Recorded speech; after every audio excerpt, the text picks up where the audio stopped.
My brothers engagement preps part 3.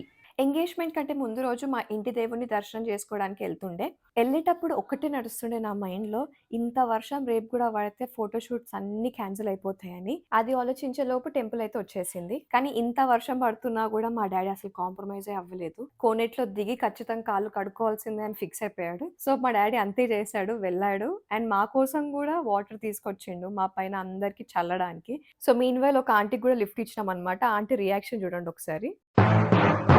ఇంగ temple లోపలికొచ్చేసి దర్శనానికెళ్తుంటే, మా అన్నయ్య పాపం కష్టపడుతున్నాడు ఒక్కొక్కరిని తీసుకురావడానికి. ఒకటే అంబ్రెల్లా ఉంది గాబట్టి. సో, మొత్తానికి టెంపుల్‌లోకొచ్చేసి దర్శనమైతే జేసుకున్నాము. అండ్ మా అన్నయ్య కొబ్బరికాయ కొట్టడానికి పడే కష్టాలున్నాయి గదా! అంతా ఇంత గాదు. పాపం ఎట్టకేలకి కొబ్బరికాయ పగలగొట్టేసొచ్చిండు. ఇంకా మా డ్యాడీ యాజ్ యూజువల్ అందరికి ప్రసాదం పంచిండు. అండ్ మేము గూడా ప్రసాదం తినేసి, ఇంకా దేవుడికి మొక్కేసుకొని బయలుదేరిపోయాం. పాపం మా అన్నయ్య సేమ్ అట్లనే తీసుకపోతున్నాడు ఇద్దరిని. దర్శనం తొందరనే చేసేసుకొని ఇంటికెళ్ళిపోతున్నాం. ఎందుకంటే అదే రోజు మేము కరీంనగర్ కూడా పోవాలి. And I would like to thank everyone ఎందుకంటే ఈ సీరీస్ మీ అందరికి నచ్చింది. And wait for part 4.